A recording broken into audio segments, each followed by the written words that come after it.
Today we are starting our poetry section, and first poem we have a photograph. Poetry section में मैंने आपसे syllabus discuss किया था early कि इसमें से आपका 10 मार्क्स का आता है। पहला जो होता है 1 out of 2 extract based on poetry from the text to test the comprehension and appreciation, यानी एक एक्सट्रैक्ट आता है जो कि 4 मार्क्स का होता है जैसा 10th में होता था। और जो दूसरा क्वेश्चन होता है 2 out of 3 short answer type question होते हैं जो कि 2 into 3 6 मार्क्स के होते हैं। तो first poem we have, the name of the poem is a photograph. Shirley Toulson इसकी पोइट हैं। तो सबसे पहले मैं आपको इसकी समरी बता देता हूँ अ फोटोग्राफ की। जैसे कि आपको लग ही रहा होगा title say that the poem is about a photograph. एक फोटोग्राफ को लेकर पोइट ने ये पोएम की कंपोजिशन की है। तो इसकी समरी कुछ इस प्रकार से है कि the poem a photograph shows the three phases of the poet's mother. Okay, अब ये 3 phases कौन से हैं? In the first phase she is seen with her 2 nieces। nieces का मतलब क्या होता है? जो उसकी भांजियां हैं उनके साथ में वो है पहले फेज में। And she is standing in between the 2 nieces। They are dressed in sea holiday. They are standing still in sea water, ready for snapshot by the poet's uncle. Okay, it is the period before the birth of the poet. तो first page तो ये हो गया। First page में क्या है कि जो पोइट की मदर है वो अपने 2 nieces के बीच में खड़ी हो रखी है और उसके अंकल उनकी फोटोग्राफ निकाल रहे हैं and they're on a sea holiday. तो उनका ड्रेसअप भी सी हॉलीडे जैसा है। और ये पीरियड कब था? जब पोइट का जन्म नहीं हुआ था, तो बिफोर द पोइट्स बर्थ। अब सेकंड फेज क्या है? The second phase shows the youth of the poetess mother. अब जो सेकंड फेज है वो पोइटेस की मदर का जो है क्या है? अब मदर क्या हो गई है? जवान हो गई है, बड़ी है माँ। She is in her youth and if she looks at the snapshot she would laugh at the dress they are wearing. The sea holiday was her pastime. Her laughter gives joy to the poet. Now the poet is young. ठीक है।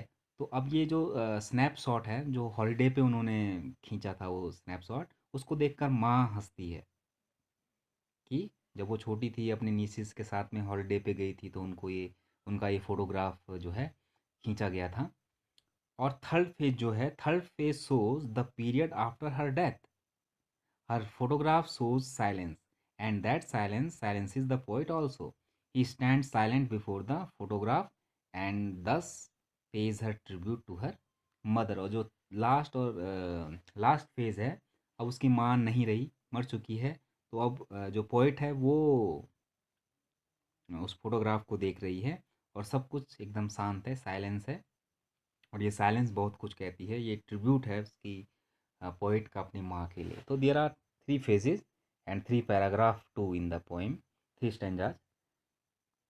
तो मैंने आपको summary बता दी है कि there are 3 phases of poet mother, और अपनी माँ के 3 phases को उसने एक फोटोग्राफ को मीडियम बनाते हुए किस तरीके से दर्शाया है वो हम इस पोएम में पढ़ेंगे। तो let's see first stanza of the poem. The cardboard shows me how it was when the two girl cousins went paddling, each one holding one of my mother's hands, and see the big girl, some 12 years old, 12 years or so, all three stood still to smile through their hair at the uncle with the camera. A sweet face, my mother's, that was before I was born, and the sea, which appears to have changed less, washed their terribly transient feet.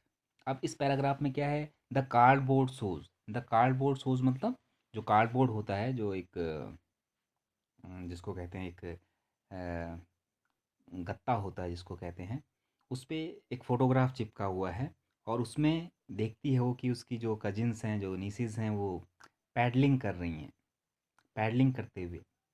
And each one holding one of my mother's hand. तो ये photograph को कौन देख रहा है? ये photograph को poet देख रही है। ठीक है। She is watching her mother's photograph, old photograph. उस फोटोग्राफ में उसकी माँ अपनी कजिन सिस्टर के साथ में क्या कर रही है, each one holding of one of my mother's hand, प्रत्येक ने मेरी माँ का एक एक हाथ पकड़ रखा है, यानी दोनों तरफ उसकी बहनें हैं। And see the big girl, अब बिग गर्ल कौन है, जो बड़ी लड़की है, उसने सम 12 ईयर्स ओल्ड, लगभग 12 साल की। All three stood still and smile, वो तीनों की तीनों खड़ी हैं, स्टिल हैं और स्माइल कर रही हैं। क्यों स्माइल कर रही हैं? Because their uncle with the camera, क्योंकि उनके अंकल जो हैं वो उनकी फ़ोटोग्राफ लेने जा रहे हैं। तो अपनी माँ के चेहरे को देखते उसको बहुत अच्छा लगता है अपनी माँ का चेहरा। My mother's that was before I was born and the sea. अब देखिए लास्ट दो लाइनें जो हैं वो इम्पोर्टेंट हैं। क्या हैं दो लाइनों में? And the sea which appears to have changed less washed their terribly transient feet. अब समुद्र जो जहाँ पे ये फोटोग्राफ लिया जा रहा है, which appears to have changed less, यानी there there there was the sea, वहाँ पर जो सी था was appears to have changed less, the sea never change, वो कभी भी चेंज नहीं हुआ। And wash their terribly transient feet. अब टेरिबली ट्रांजेंट फीट क्या हुआ? टेरिबली ट्रांजेंट फीट मतलब जो बहुत जल्दी जल्दी ट्रांजैक्शन से गुजरे, यानी चेंजेस जिनमें बहुत जल्दी जल्दी आए। ये बचपन का फोटोग्राफ है उसकी माँ का, और अब माँ जो है बूढ़ी होकर मर भी चुकी है। तो समुद्र जहाँ पे उन्होंने ये फोटोग्राफ खींचा, वो समुद्र तो वहीं है, स्टिल है, अभी भी अनचेंज्ड है। लेकिन जिनके पैरों को वो धो रहा था, वो पैर क्या थे? वो ट्रांजिएंट थे, वो चेंज होते गए। और जैसे कि उसकी माँ तब छोटी थी और उसके वो पैदा भी नहीं हुई थी, पोइट, और अब जो है माँ मर चुकी है। तो इन दो लाइनों में उसने इस चीज़ को बताया है। नेक्स्ट स्टेंजा देखते हैं। सम 20-30 ईयर्स लेटर। अब ये फोटोग्राफ उसके बचपन का, उसके बाद 20-30 years later she would laugh at the snapshot. कौन हंसेगा? माँ हंसेगी, हंसती होगी उस स्नैपशॉट पे, ठीक है, उस फोटोग्राफ पे जो उन्होंने बीच पे खींचा था। और क्या कहती है? सी बिटी and Dolly, C would say, वो कहेगी, कहती है कि क्या है, कि बिटी और डॉली को देखो, and look how they dressed us for the beach, the C holiday was her past, mine is her laughter, both wry with the levered सी। अब देखिए क्या कहती है राइटर, कि जो अपनी माँ के बारे में सोचती है, कि माँ जो है उस फोटोग्राफ को देखकर हंसती थी और कहती थी कि कैसे उन्होंने हमको ड्रेस्ड अप किया था, बिटी और डॉली किस तरह से लग रही हैं, ठीक है।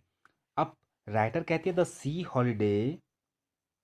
सी holiday was her past and mine her laughter, यानी जो सी हॉलीडे था वो मेरी माँ का पास्ट था, और मेरे लिए उसका लाफ्टर क्या हो गया है, पास्ट की बात हो गई है। यानी माँ जो उस फोटोग्राफ को देखकर हंसती थी, वो मेरे लिए पास्ट की बात हो गई है, और माँ का पास्ट वो फोटोग्राफ था। Okay. Both both wry with the labour ease of loss. अब हम दोनों का लॉस हुआ है। ओके। मैंने अपनी माँ को खोया, और माँ ने अपने पास्ट लाइफ को, जो बहुत ही प्लीजेंट लाइफ थी, उसको खोया है। लेकिन लेबर ईज ऑफ लॉस, लेकिन इस लॉस को भी हमने क्या किया है, बहुत कठिनाई से इसको ईज में चेंज किया। लेबर मतलब होता है बहुत परिश्रम करना, हार्ड वर्क। ठीक है, हार्डली हमने इस लॉस को ईज में चेंज किया है। ओके, दोनों का लॉस हुआ है। माँ ने अपना बचपन खोया, और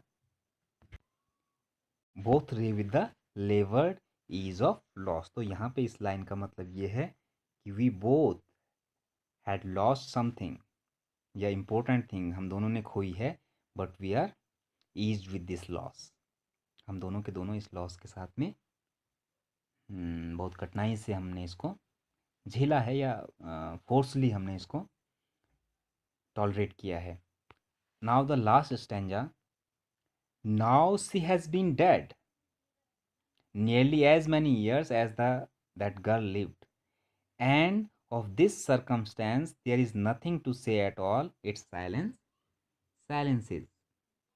यानी अब माँ को मरे हुए बहुत समय हो गया, कितना समय हो गया है, एट दैट गर्ल लिव्ड, यानी जो उस फोटोग्राफ में वो लड़की थी 12 साल की, उतने ही साल उसको अब मरे हुए हो गए हैं। End of this circumstance, circumstance means होता है द सिचुएशन। तो अब क्या है, परिस्थितियाँ कैसी हैं, देयर इज़ नथिंग टू से एट ऑल, कुछ भी कहने के लिए नहीं है। इट्स साइलेंस, साइलेंस इज, यानी ये जो मौन है, ये जो साइलेंस है, ये सबको साइलेंट करा देती है। ठीक है। So this is the poem, nothing is difficult in this poem.